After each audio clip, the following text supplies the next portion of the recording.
Hi there, this is State Representative Roger Bruce, and welcome to this week's edition of Under the Gold Dome.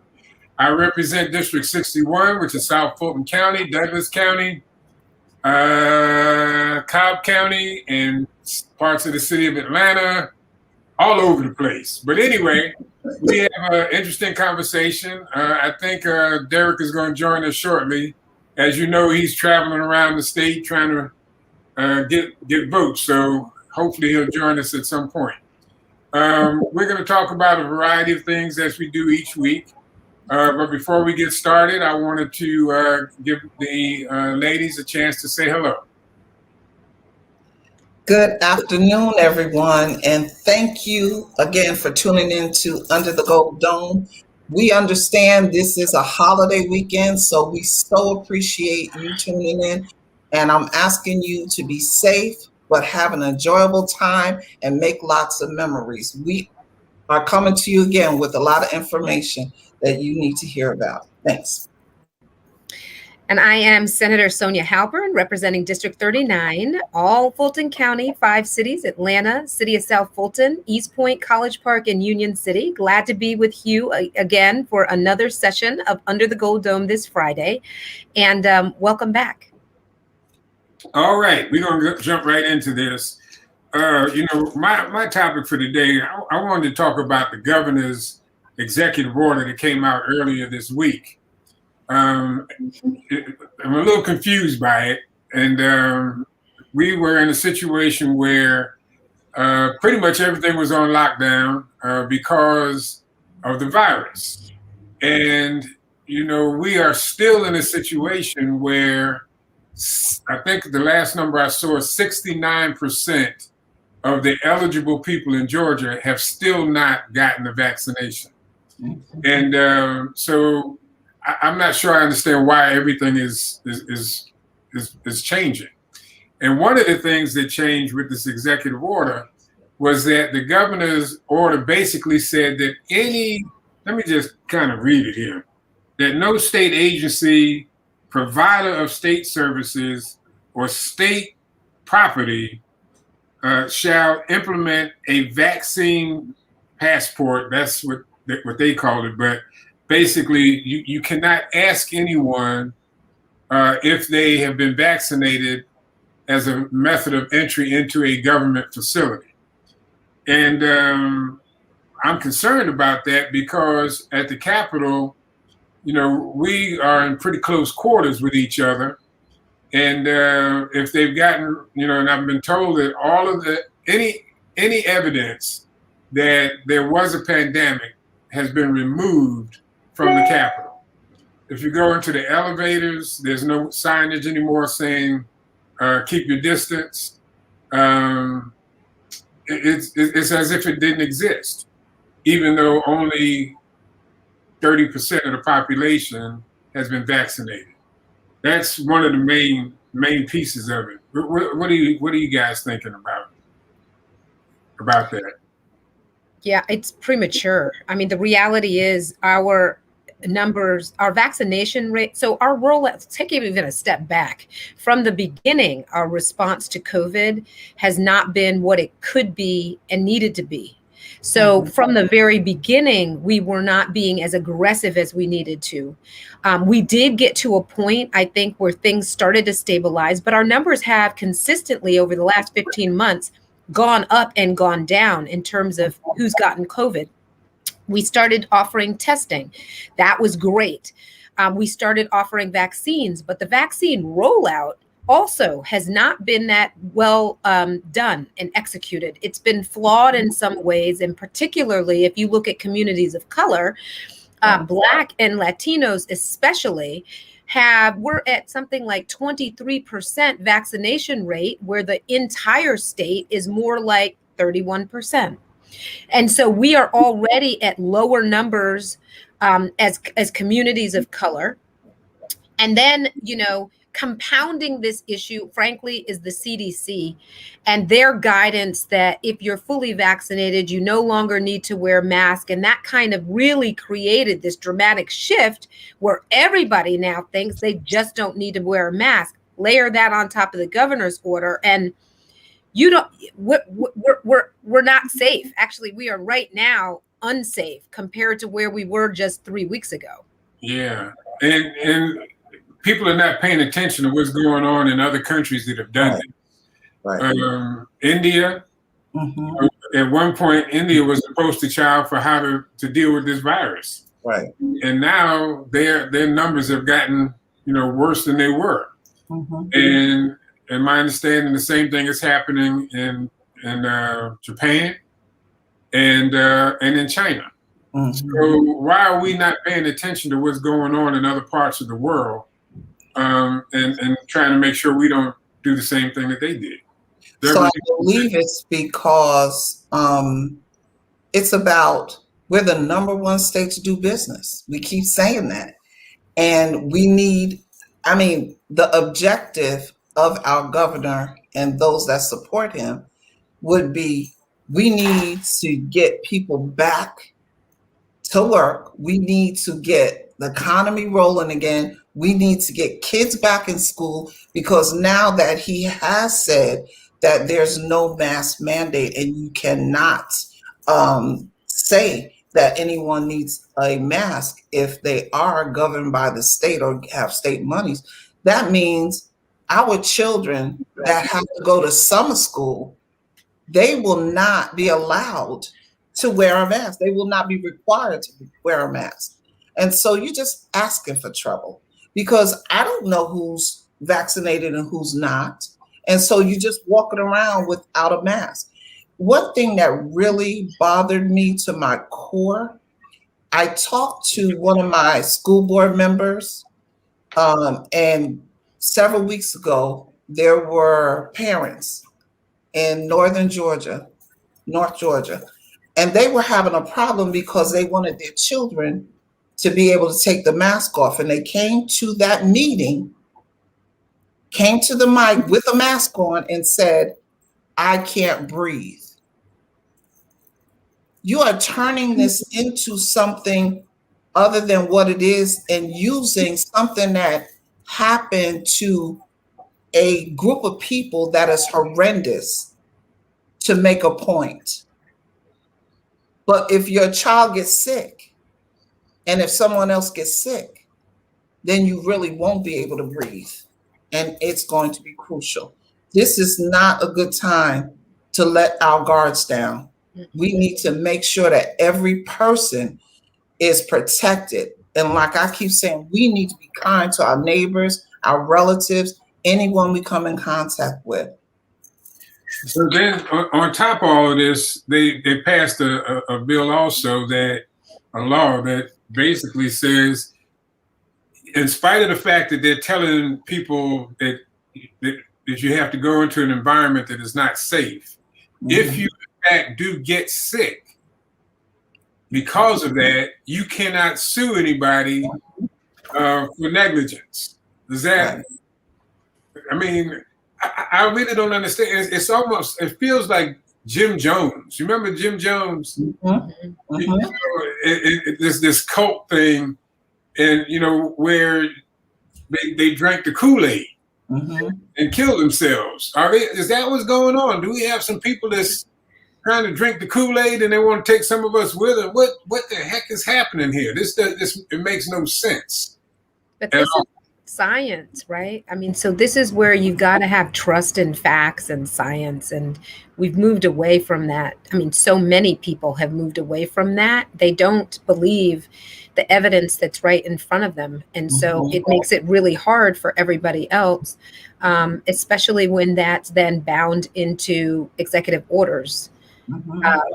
And the truth is, like on the school piece, like the APS board chair, Jason, already come out and pushed back against this idea that schools will not be allowed to mandate masks. The reality is, in this state, outside of Metro Atlanta, most other places are already mask optional in schoolyards, which is amazing to think of. So APS has already pushed back. I fully anticipate that Fulton County Public Schools will push back on that as well. I think in the Metro Atlanta area, we'll see those school districts really have to figure out if they are going to go ahead and require the mask anyway. But I got to, the other piece of this is vaccinations are not available for every child. Forget about whether people are deciding to do it or not at this moment. So there is vaccine hesitancy. But if you are under 12, there is no vaccine available for you to take. What is my 5-year-old? What am I supposed to do with my 5-year-old daughter walking into school next year if she doesn't have to have a mask and none of her classmates do? Right.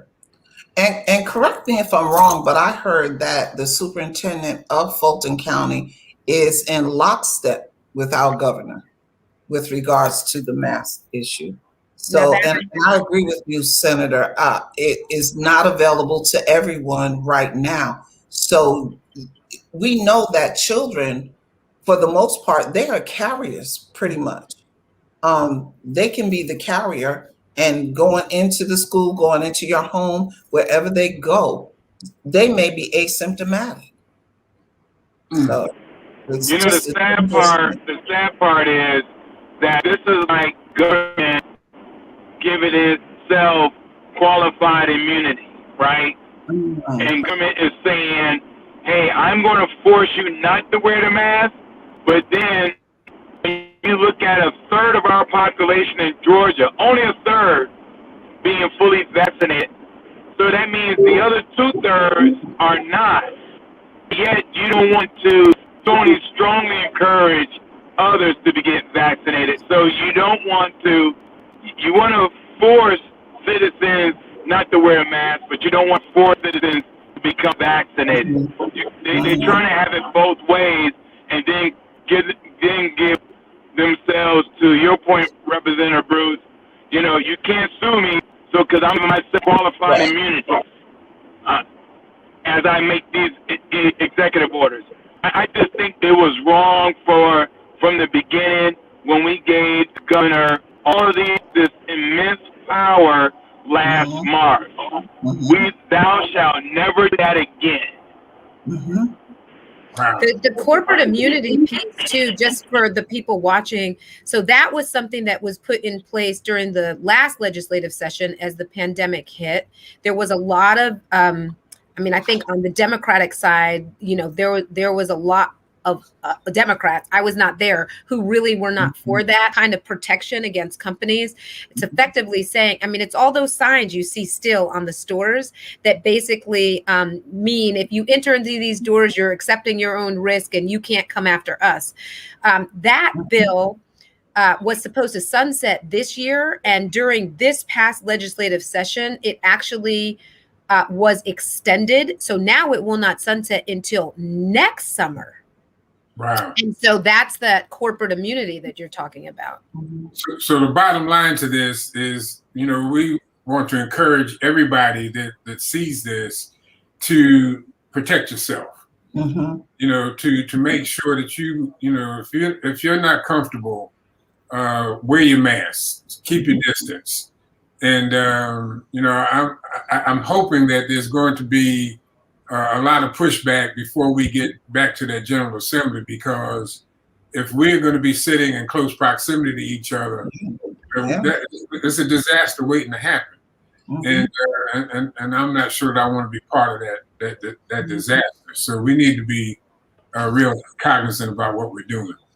All right, we're going to move on to the next topic. Who wants to go next? Deborah, you want to do yours? I will. So as you all remember, those of you that tuned in last week, and for those that did not, I talked about the critical race theory, CRT, and we talked about one of the major issues was that it appears that there are some, including our governor, that does not want history to be told. And so and there was a question. So what do we do? How do we handle this? And my response was, we have to be the teachers of us and let us know. So it's funny because I was talking to my granddaughter, Brooklyn, and she did not know about Black Wall Street. We got into that conversation. And if you've been watching the news, they have been publicizing it. And the reason they have been now is because it will be a century, 100 years since there were individuals that burnt down and destroyed and killed Black people. And so this week in Tulsa, you will see a commemoration of the 100th anniversary, and President Joe Biden will be there, and someone that we know and served under, some of us, Stacey Abrams.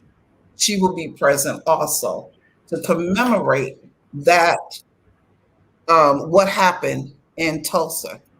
And so if you don't know what happened, there were nearly 100, I'm sorry, let me go back. A century ago, that was considered the Black Wall Street because it was Black-owned businesses from over 100 Black individuals. They owned different businesses like hotels and theaters and banks. They were teachers and principals, and they bought and sold amongst themselves. And so they kept the wealth and the money right there in that community, which was Greenwood District, what they called it. And because of that, there were people that did not like that. And I relate, when I listen to this, I think about Dr. Martin Luther King Jr. and how he was so powerful and how he was so revered and respected. And he was able to accomplish so many things in the Black community. And he was not liked, so he had to be killed. And if you're looking at the pictures on the screen right now, you will see the devastation that was caused. And so those residents had built a self-sustaining community that supported hundreds, as I said, Black-owned businesses. The incident, which is estimated to have claimed the lives of almost 300 people, devastated a neighborhood that had grown over the 15 years to become one of the wealthiest enclaves for Black Americans in the country. What I found interesting about this when I was studying it is that the reason that Black people decided that they had to come together to do this was because they perceived that it was a place to escape oppression, economic, social, and political oppression in the Deep South. So it was born out of an economic necessity. And as I thought about it, and they were talking about the Jim Crow South, because they knew that there was no way for them to grow unless they did it themselves and amongst themselves. And so I'm thinking about what we are suffering with and dealing with right now and how we have to come together. We have to purchase land. We have to barter and buy and sell amongst ourselves so that we are in control of our destiny.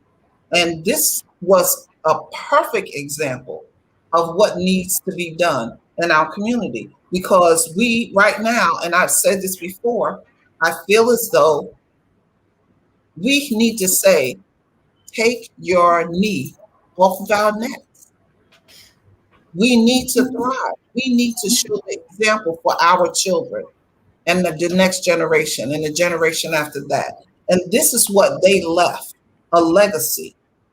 So I want to know from you all, how do you feel about this? What do you think? What's your input?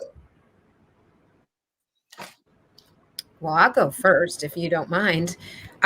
This was one of the most violent acts of dispossession, and economic apartheid, frankly, in the history of our country. Mm-hmm. And the economic impact of that still exists today. So when we think, like I think about Tulsa, and it's gotten me, this anniversary has got me thinking a lot about income inequality and inequity. And if you look at, I think I read something recently that looked at the success and economics of people before who lived there before that massacre, and then 10 and 20 years after. You had people who went from owning Black folks who went from owning hotels to then having to just do maid service work. The impact of this action devastated Black wealth in that community that is still being felt generations later.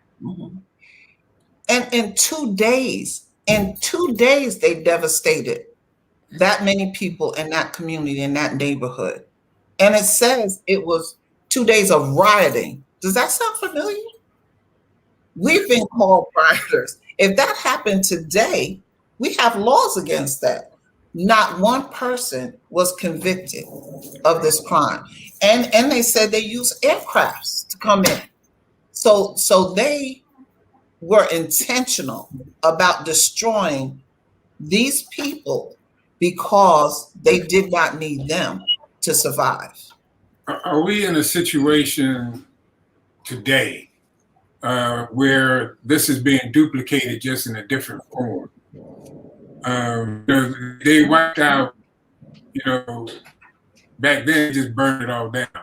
Then in another time in history, they filtered all of our communities with drugs. I mean, and they wiped out a bunch of people, a bunch of generations where they got them hooked on drugs. And now, with this pandemic and the fact that we know that certain policies impact minorities and people of color more so than others, is this just another method of wiping out communities? I'm just saying, it may not be with fire, right? But they're still wiping out our communities with different methodologies. Am I seeing it wrong? I agree. Representative Jackson. When I was thinking about, as you were sharing this horrific story, Representative Bazemore, my mind kept going back to a bill that I know Representative Bruce been trying to pass at least since you and I've been down here, and that is minority participation, right? I just think that government should not play a role or allow for any other citizens to negatively impact one's ability to create wealth for them or kill because of hatred and racism. That's the only reason why this event occurred over 100 years ago. It wasn't because that these entrepreneurs did something wrong. It wasn't because they were beating their competition in the marketplace. It was because a mob of people decided that we're going to kill nearly 300 African Americans and devastate, as Senator Halpern mentioned, this is a generational impact, right? This is a generational impact. It devastated families for a long time and continue to impact families for a long time. So these are the kind of stories that are true. And going back to your other point about critical race theory, we have to make sure that all history is told, both a horrific history and the history that demonstrates that we have contributed to a country that we are in. Yeah. Wow. And I agree with both and all of you that I believe I see this as by any means necessary. We will do whatever is necessary to keep a race of people subservient and control them to a degree. I can just tell you that this past session was the worst session that I can remember ever serving in. And the racism was very apparent. And we were not really able to do the job that our constituents sent us to do. And so it has spilled over into our community. So we can't have our hands tied.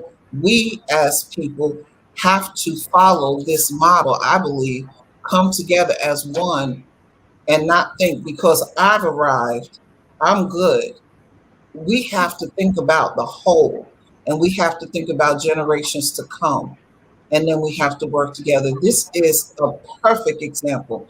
And if they did this in June of 1921, this massacre took place, if that could have been done back then what do you think we could do now with everything at our disposal?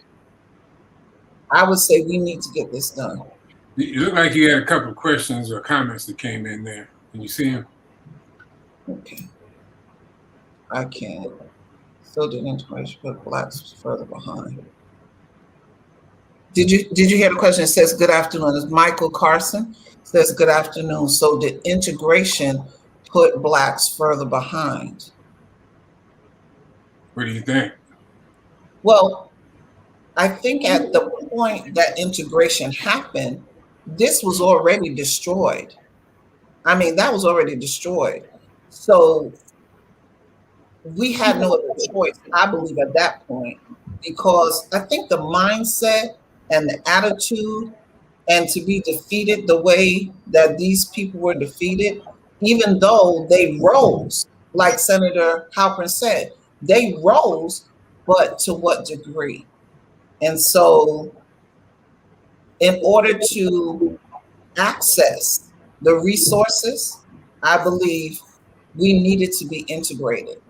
And we're integrated now, so we can use those resources. Yeah, I think integrated, depending on your definition of that, integration to me should not have meant to get rid of all of the things that Black people had accomplished, all the different businesses. It's like we integrated into what they were doing.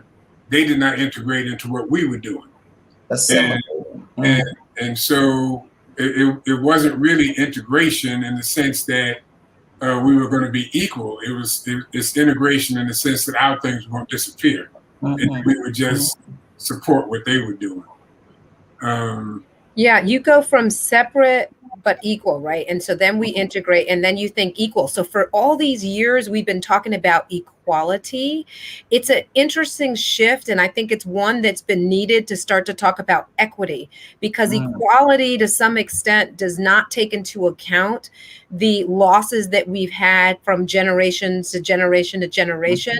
Equity actually is a better lens to start to look at these things. So I mean, I think we're on this continuum, and integration had some pros, but it did have some cons, right? And how do we correct what those cons were? And part of it, I think, Representative Bazemore, I think it was you who said, you had in Greenwood and other communities like it, folks who were doctors and lawyers living with auto mechanics and teachers, and we had our own ecosystem and our dollars flipped multiple times within our own community. How do we replicate that now?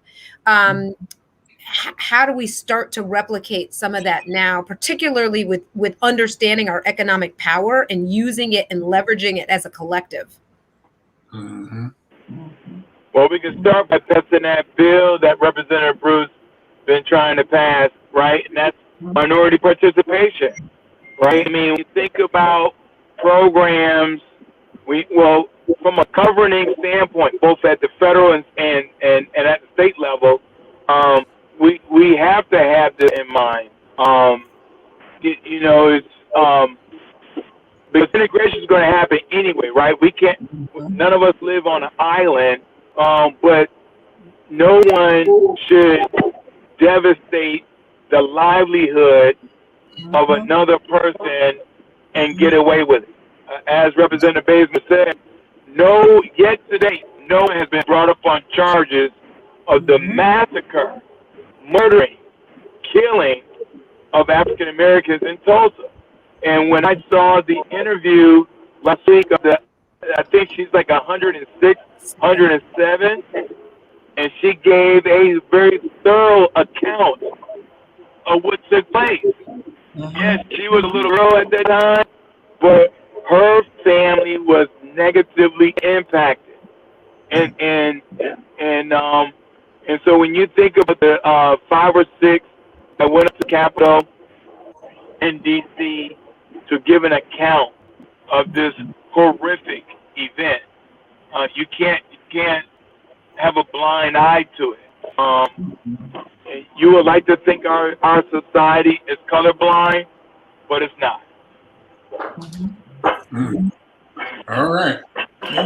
Were there any more questions on there? There is. Yes. Gloria Glass is asking, I live in a town where a school district in the school board have no representation of color, specifically Black representation. How can she encourage the local community to press for more equitable change? I think it takes us getting involved, and someone needs to step up and throw their name in the hat. And not just one person, but several people, because you need that representation, because we find where we're not represented, when people don't look like us, they don't think about our needs and concerns.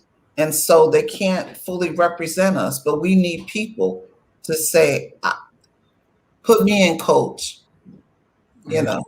This is where like elections matter. I mean, this is why every single race down back, like it doesn't have to be the big races that we tend to talk about and think about. Every race, including school board, is urgently critical. Because if we want to have representation and if we want to have a seat at the table and a say then at the table, we've got to have people who look like us at that table. So this is where I think, trying to recruit candidates that have the right kind of background. Certainly, we've got to support those candidates.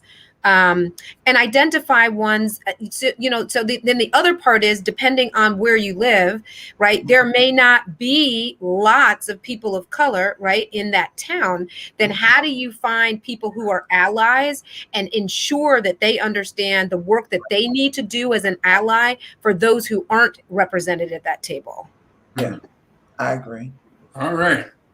Well, Derek, why don't we go to you this time, because it looks like we have a good connection with you, and that's sometimes difficult. So why don't we go to you next? We're going to, on Fridays, we're going to start playing games. Where am I now? Right? Yes. Where in the world is Yes. Where in the world is now? That's right. Well, I just been on the road for the last 3 hours, heading down south, so I pulled over, because we had to get a bite to eat. But my topic for this week is, for those who don't know, a judge in a different county has decided that the absentee ballot in Fulton County need to be recounted. I don't even want to use the word audit. In fact, I'm going to use the word sham. This is a sham. We went through not 1, not 2, but 3 audits already in the entire state of Georgia. And audits are expensive, ladies and gentlemen. There is a very tedious process, a very thorough process, and we've been through this already 3 times. And now a judge in Henry County states that the 147,000, I believe is the last time I heard, these absentee ballots need to be reviewed. I just think that this is continuing on showing support of this big lie. The big lie that we all are very familiar with, so we don't need to recount that history, but we have to have the citizens, you all, our Under the Gold Dome audience, you all need to let your voice be heard and say enough is enough. Because here are three things I can assure you. When we go through this audit, you're going to continue to hear this word about fraud. There's no evidence. Zero, nada, zilch. If there was evidence, I'm telling you, the world would have informed already. Over 60 federal court judges, 60, over 60 federal court judges have thrown out and told the former president every case and said due to lack of evidence. So that's number one. You're going to hear the word fraud. Number two, this is not going to change the 2020 election. It's nothing. We're going to count these 140 plus thousand absentee ballots. Everything's in decency and order. It's not going to change the 2020 election. That's number two. And then third, and most importantly, this is a waste of tax dollars. There are other things we can be doing in the state of Georgia for Georgians, for the people of Georgia.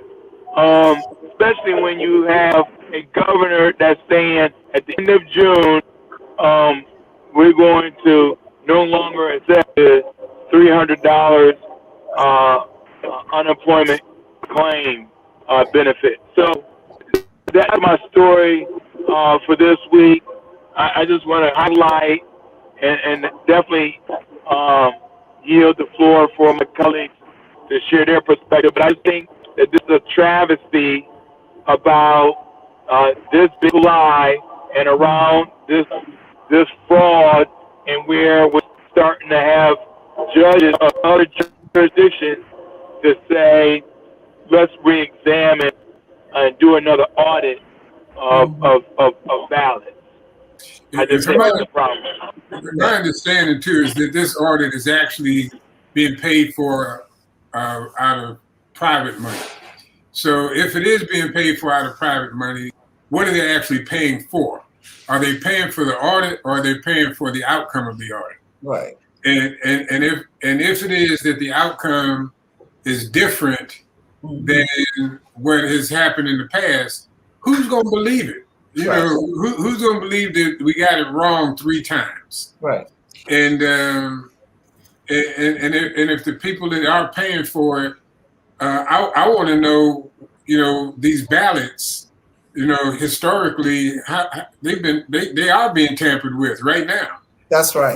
The voting machines, you know, what I'm concerned about, are they programming these voting machines in some way so that the next election comes out the way they want? I mean, it's too many people touching this voting process. So, Representative Jackson, go ahead.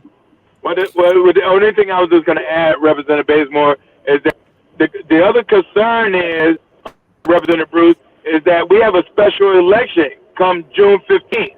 Exactly. And so when you continue to talk about the very system that we use in 2020, the very system that we use on January 2021, is the very system that we have to decide on House District 34 and House District 156, and then later on this year on the municipal races. That's right. Right. That's right. And to your point, I'm so glad both of you brought that up, because all I can hear and all I was thinking about is the Republicans tout all the time, we are fiscally responsible, fiscally responsible. This is not being fiscally responsible. Why are we recounting? I don't care who's paying for it. And like you said, Representative Jackson, that money could be used, like you said, give the $300 to those that are still waiting for their unemployment benefits. And you're cutting it off.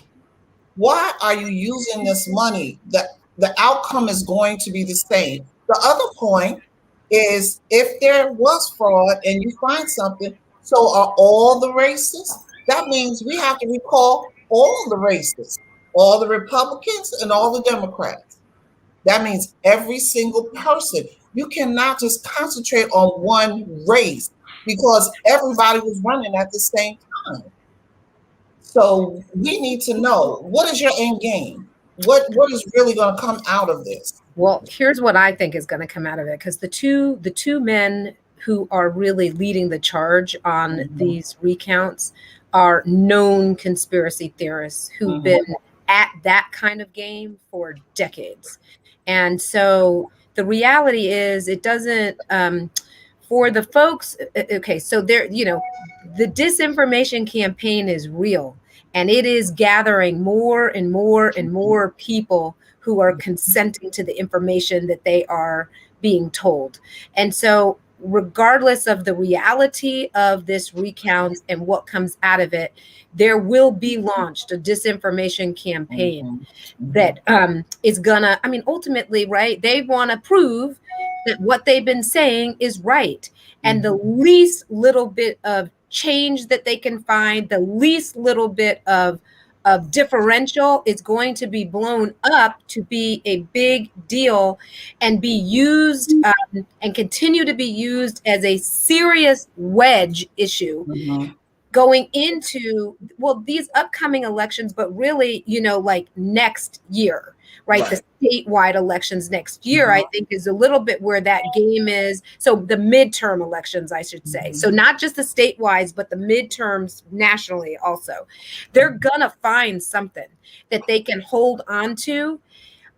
Even if there's really nothing, they'll take whatever that is, that nothing, and turn it into a big something and bring more people along with them in this different information campaign. Because, and the concern here in this area is that, if you've kept your eyes at all on what's happening in Arizona, Maricopa, Arizona, like the disinformation's huge. So one of the things that we've got to be really careful about is getting ahead of that here as much as possible to be able to avoid, the kind of people showing up at wherever this count's going to happen. Like there's this whole security issue that that needs to be considered also. Wow. All right. Well, we're going into the last quarter here. We're going to have a guest that's going to join us in a minute, but before he gets on, let's hear what you wanted to talk about, Senator. I wanted to talk about crime. Specifically, during the legislative session, I don't know, actually everybody should recall, because it was on the news, you may recall that Speaker Ralston sent a letter to the mayor of Atlanta and said that that crime has been on the rise, that there is a lot of concern amongst legislators, specifically the ones not from here, about the rising crime, and they don't feel comfortable. And what is the state going to do about this? And so Speaker Ralston had effectively, I would say, threatened in the letter. I actually did not think that this was going to come to pass, but he said in a letter that he was going to set up a committee that was going to study what exactly was going on in Atlanta. And then months and months, nothing came of that. We never had any evidence of him actually assigning people to that committee. Well, just in the last 2 days, that committee did meet. So it is a real committee. They did meet. And I guess their task at hand is to figure out what's happening in Atlanta and what the state might do about it. Now, put that to the side for a moment. And I want to also say that the governor separately did do a trip and took a helicopter ride in the last couple of weeks. And I don't know what he was going to see from a helicopter, but he was going to see what was happening in Atlanta and around the crime. And then he ultimately gave $5 million, I think, to law enforcement officials so that they could have additional monies to fill in the gaps, right? Or do something around this issue. The Attorney General, Chris Carr, has also said that he is ready to fill in the void on this. So I want to just pose to you guys, my colleagues, what do you think is going on? And since when does the state allow local officials to be in control of a local situation? I am so glad you brought that up, because that's what I was thinking the whole time. But they have shown us, the Republicans have shown us this session, that local control has been thrown out the window. So it does not matter if you vote for your mayor, city council, whoever you vote for, and that has local control in your municipality, they are saying, no, big brother, we're going to come in and we're going to dictate. And what I thought was funny was one of our colleagues, Democratic colleagues, asked the question in the committee and said, well, to the chair, said, well, I need to know, what is it that you are looking for the state to do as it relates to the city of Atlanta, and how are we going to do that? And his answer was, I don't know. It's my speculation, right? And I think I said this last week. They're going to use public safety crime as an election issue. Exactly. That's all it is. That's all it is. That's all this is. Let's do this, because I don't want to run out of time. There's a young lady who, I think this is addressed to you, Senator. Yes. The Senate Bill 221. Okay, so let me quickly explain that. So Senate Bill 221 is a campaign finance bill. I want to be real specific. I have referred to this as Citizens United 2.0 because it really does create a pathway for dollars to come in, a lot of dark money to come in, and us not to have any idea of where it's coming from. So it allows state leaders to set up basically a leadership committee, and dollars can pour into that committee. It does not have campaign finance limits, so it takes away the total dollars that any particular individual or corporation can give to a candidate. And let's see, that's the big thing. Oh, the other big thing is that it allows you to rate the leadership committees to raise money in session. This is a big deal.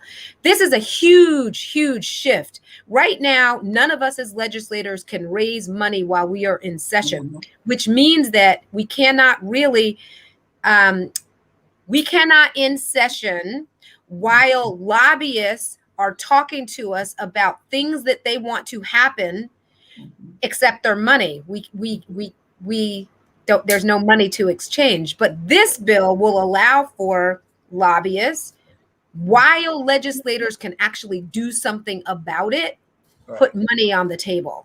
Right. Dangerous. It's dangerous. It's dangerous. And then that committee can decide where the money's going, whether it's going to somebody's reelection campaign, whether it is going to try to pick off different seats, but they can choose where the money's going, and there's now no limit. So it's not a campaign reform bill at all. It's quite the opposite of that. Yeah, I'm curious to see what's going to happen when there's a controversial piece of legislation, being debated, and all of a sudden a big chunk of money ends up in this fund, and the conversation changes around that bill. And let me just add one thing. We're running out of time. But as a rule, with this situation, what happens is lobbyists will give more to those that are in control. Exactly. So we already know why this bill was created and why it was passed. Because they are we all know it, and I got a feeling that this particular piece of legislation is going to end up with some people, wearing a different color suit. It's going to be some folk going to orange, black, and white. Orange, black, and white. I see this one coming. Yeah. But we're going to jump in. We got a guest that just joined us Fred Hicks. Hi, Fred. How you doing, my friend? Hey, doing well, Representative Bruce. How are you, sir? Okay, you're going to have to speak up a little louder or get closer to your microphone. All right. How's this? Can you guys hear him? A little bit. Can you hear me? You need to be a little louder. You're going to have Alrighty. Alrighty. Are you talking through a headphone or something? Yes, but I just took it off. So can you hear me now? That's a little bit better. Okay. All right. Fred, they said that you wanted to get on and share some stuff with the audience. What you got? Absolutely. First, it's good to see everyone. Senator Halpern, Representative Bruce, Representative Bazemore, my guy D-Jack. Good to see you, sir. And glad to be on. Just want to talk to you a little bit about the program that the Urban League is doing around vaccinations. So the National Urban League received a grant from the CDC, and they dispersed that to the 25 affiliates across the country. And our goal, our objective, and our task is twofold. And that is number one, to reduce hesitancy in our community to the vaccine, and number two, to increase access to the vaccine for COVID-19. And so taking a look at the numbers after the CDC made their latest update about a week or so ago, we see that in DeKalb County, you only have 17.1% of people who've been vaccinated. And in Fulton County, we only have 17% of people who've been vaccinated. And so the CDC's guidance was for people who have been fully vaccinated, that they could go without masks and they could be around people and gather and enjoy the holiday weekend. But when we look at the numbers and we see only 17% of people have been vaccinated, that says to me and says to all of us that we have a long way to go. And let me tell you, I personally have heard of 2 different people this week who passed away from COVID-19. So we're not out of the woods. I know we're going to the holiday weekend, but I just want to encourage everyone who's watching this and everyone in your respective House and Senate districts to go ahead and get vaccinated. And please reach out. With the Urban League, we're setting up clinics, pop-up clinics all across the metropolitan area. So Representative, Senator, if you would like to host an event in your district, a vaccination clinic in your district, please just reach out to me. Kevin can connect us, and we will happily do that. We partner with CORE, Walgreens, CVS, and even the VA to actually administer the vaccine. So the Urban League, we're not administering the vaccine. We're bringing people together to make sure it happens. And I'm excited to share with you all here. We haven't even put this out in the press release yet, but we are about to do a vaccination clinic with the Latin American Association, and we're in the final stages with MARTA to offer vaccine to MARTA employees and also at a few select MARTA stations along the way. And so we are making every effort to overcome any obstacle. So if you want to get vaccinated, we will do a clinic near you. Just go ahead and contact us. We have the provider partners, and we're excited about doing it. We've got to get these numbers up because we are at risk. With only 17% of the population being vaccinated, we are at risk. And just a reminder that you can, your children can get vaccinated. The Pfizer vaccine has been approved for young adults as young as age 12. So if you have someone in your family who's 12 or older, you can get vaccinated. I see the comment there that the vaccination center was empty yesterday. Well, I would tell you, Mr. Dobbs, we at the Urban League, with each one of the clinics that we're about to launch, we are offering educational sessions that we'll do online. So representatives and senators, if you all want to do that, we can to offer a clinic. We are doing educational sessions a week or two before the actual clinic start date.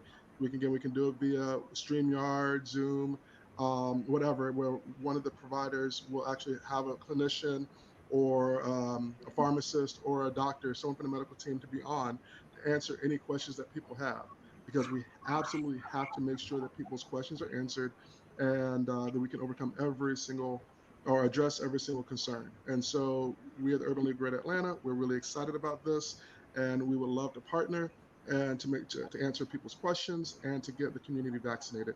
It can literally be a life or death situation.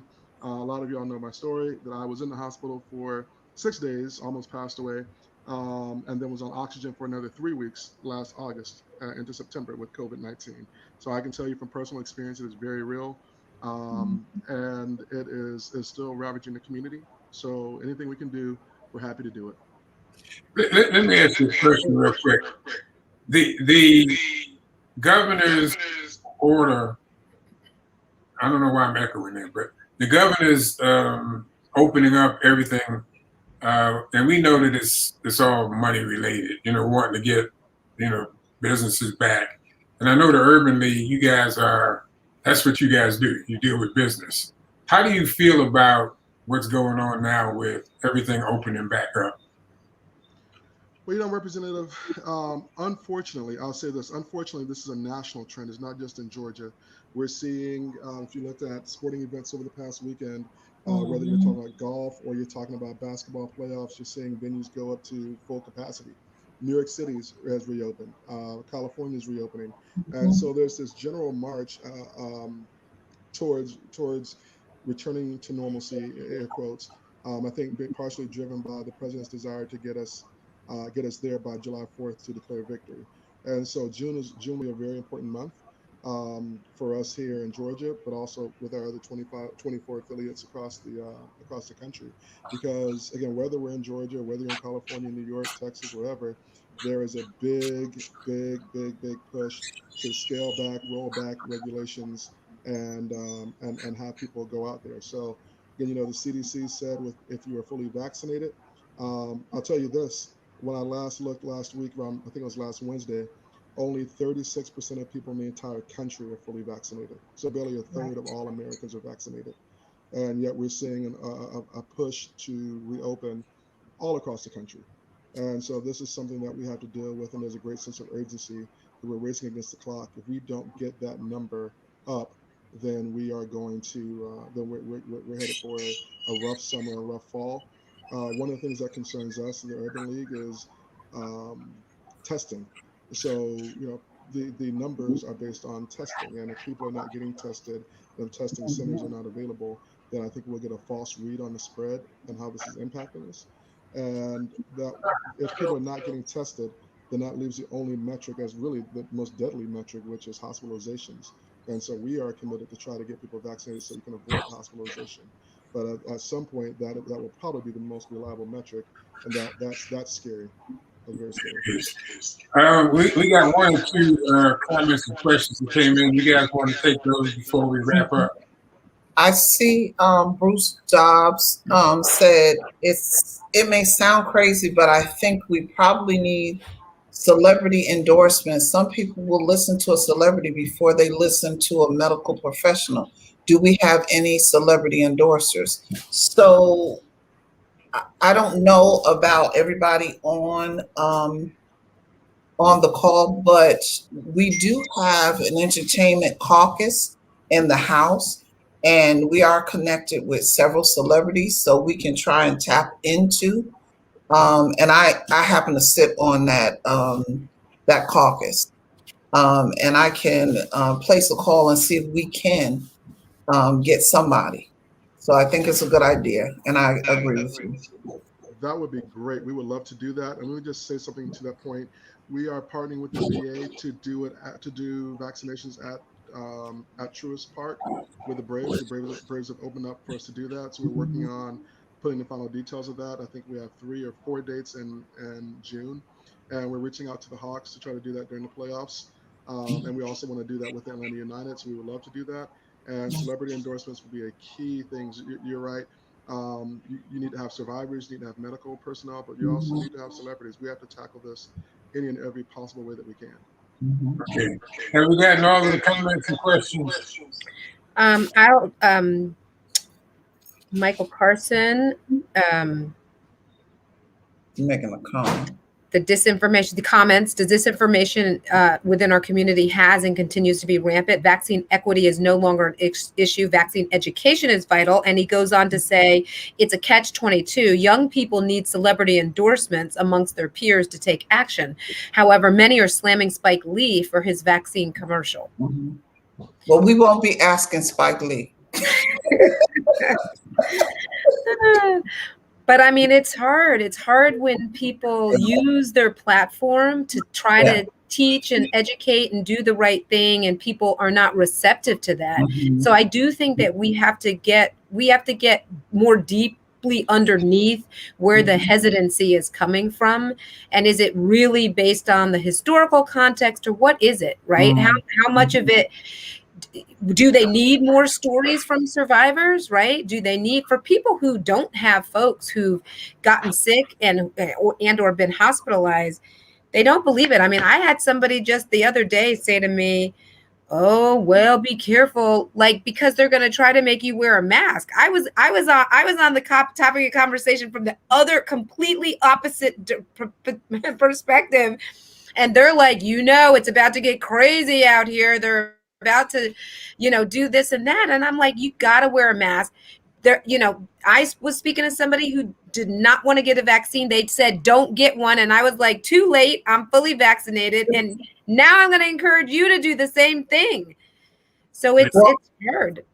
I can tell you one of the perspectives and hesitation, because this was mine in the beginning. I was like, when Noah gathered all of the animals and everything and put them in the ark, and then it rained, it was dangerous. And then he sent the dove out, and the dove came back because it was still wet and he couldn't stay out. And then he sent him out again, and then he didn't come back. So I think some people are thinking, okay, well, let's see what happens with the ones that are getting the vaccination. And if they are okay and they're not getting sick, then okay, I'll wait to see, and then I'll go get it. Yeah. And the disinformation campaigns are big. I think I saw an article just earlier today. I mean, like, anything that happens to anybody is blown up into a story. So I read a story today about somebody's heart enlarging after the vaccine, right? And then you read other stories about medical things that have happened to people. But the reality is, any medicine, anything you take, whether it's this vaccination or any other, it can have a side effect, but the percentage of people that's going to happen to are minuscule compared to the number of people it's going to actually protect and help. And so that's the gauge that you got to go by. But people are so hesitant to believe that something that was developed so quickly can actually be effective and safe. And they don't realize that the basis and foundation for this vaccine really was developed so many years ago. So it's not as brand new as people think. There has been a basis for it long before we've ever heard of COVID-19. Yeah. All right. Well, we have covered a lot today. And, as always, we're glad to have guests. Fred, if you want to come back and join us again, just let us know. Yes, and, thank you. We appreciate you coming on and sharing that information with everyone. And we need to get the Urban League on talking about what the Urban League does, because there's a lot of people that will benefit from the services and the information that you guys provide. So we probably need to talk with Nancy and get you guys on to just talk about what the Urban League does at some point. Ladies, any last words? Have a wonderful, safe Memorial Day weekend. Thank you for joining us again today. And I did all the same thing. Thank you for tuning in as always. And please be safe. Make a lot of memories and enjoy your weekend. And I want to say, to all those people that we are celebrating for Memorial Day, thank you for your sacrifices, for your family sacrifices, and for all of the things that you've done to help make our country a better country than it was. So with that, again, thank you for joining us on Under the Gold Dome. All right. Take care and have a great weekend. Thanks.